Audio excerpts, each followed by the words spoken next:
So do everything linebacker Jabril Cox is set to take a visit to LSU next weekend. And you're going to hear him talk about that visit and what he's looking for a little bit later on. He did a segment with Off the Bench on ESPN New Orleans that I thought was pretty good that I want to give to you. And, well, to hell with it. You would just scroll ahead anywhere. Here's the bit. Jabril, good morning, man. How are you? Hey, good morning. I'm doing great. How are you? Doing good, man. Tell me about this process. You've had a great career at North Dakota State, but just the thought to get into the transfer portal and look for another place to play football. Yes, I've had a great 4 years at North Dakota State.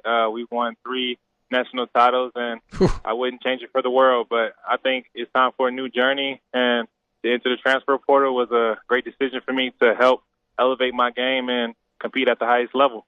And Jabril, I've been reading about you. You look at pictures, you look at your numbers, and it's dominant. So what maybe happened? Like, were you recruited highly out of high school? How did you end up going the North Dakota State route to now, where every D1 school wants to come after you? Yes, sir. Junior year, I was being heavily recruited by a lot of FBS schools, but I tore my ACL during midway through the season, so that's what made a lot of them back off. So senior year, North Dakota State came into the picture, and I took a visit there, and just seeing that it was a great program for me and the best fit. So yeah, made the opportunity work. What are you looking for in your next school? Yeah, I'm looking for a school that's a winning program. Check. What's best to come from a North Dakota State to LSU, if that's what I choose, but just a program that will help me succeed as an athlete and also better myself as a player and trying to make it to the next level. A lot of people have talked about Bo Pelini, watching you play, going up against Youngstown State the past couple of years. Of course, Bo Pelini was the head coach there, now the defensive coordinator. Do you have a relationship with him? Oh, yes, sir. Coach Bo Pelini, my first game in the FCS was against this team. That was my coming out party, to say. But, yeah, me and him, we've had a great relationship. I've always caught up with him after the games, and he's just a great coach overall. What's LSU telling you right now to try to get you down here in the purple and gold? They're telling me how I can be an impact player coming in if this is what I decide to choose.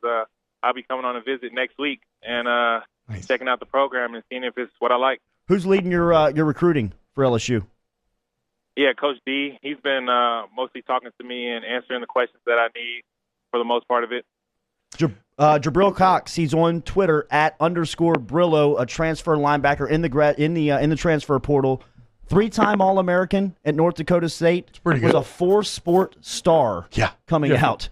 Pretty good athlete there, Jabril. Yeah, looks like you probably fit in pretty well in Baton Rouge. Any other schools? Who else is after you? Have you tried to maybe slim it down to a couple of schools, or are you just wide open right now?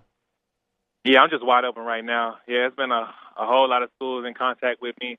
I'm trying to get some other visits up set, but yeah, mostly all of them have been trying to message me and get me up there. So I got to believe right now that Jabril Cox is high on LSU. LSU obviously is high on him, and LSU is probably in the driver's seat to land what I think is the most coveted graduate transfer that we've seen at the non-quarterback position perhaps ever.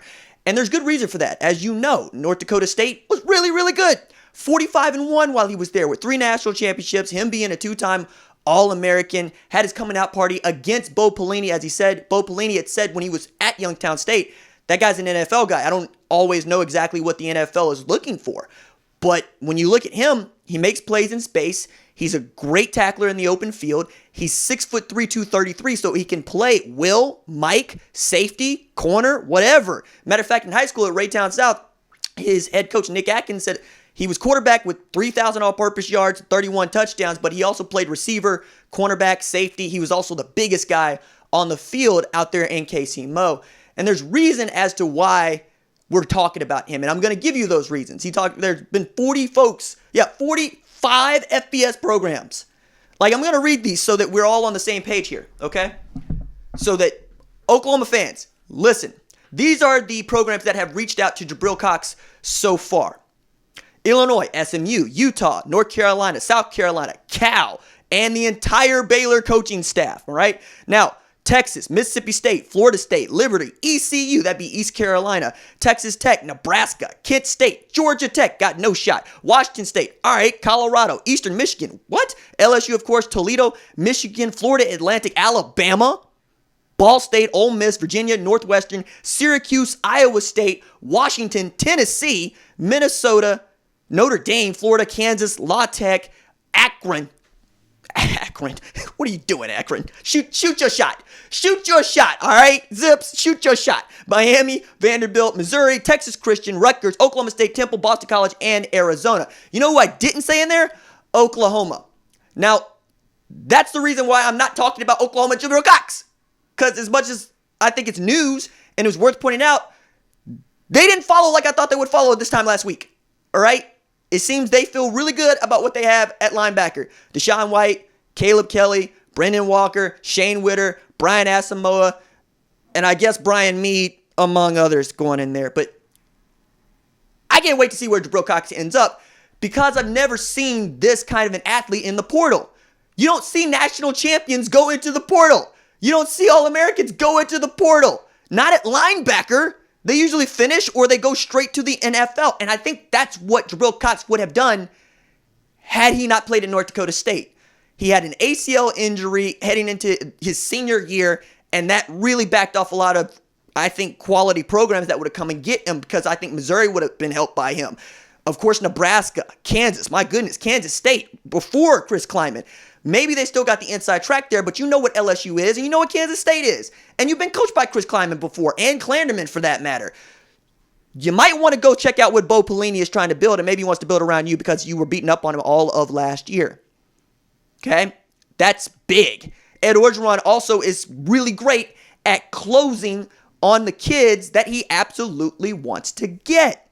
And I don't blame him for wanting to go to LSU. I would want to play for a national champ.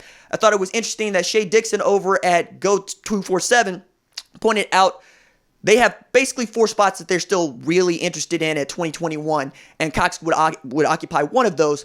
And he's going to be in town March 14th for their first spring scrimmage, so they're obviously wanting to put their best foot forward. And he makes you better. He makes wherever he goes better. I think that he's a starter wherever he goes as well. I would like to see him take a trip to Alabama because the idea of him being next to Dylan Moses, giving Shane Lee and Christian Harris opportunities to grow up a little bit and have the redshirt year that they didn't get a chance to have last year would be tremendous for them going forward. And you provide more depth at a position where you need more depth.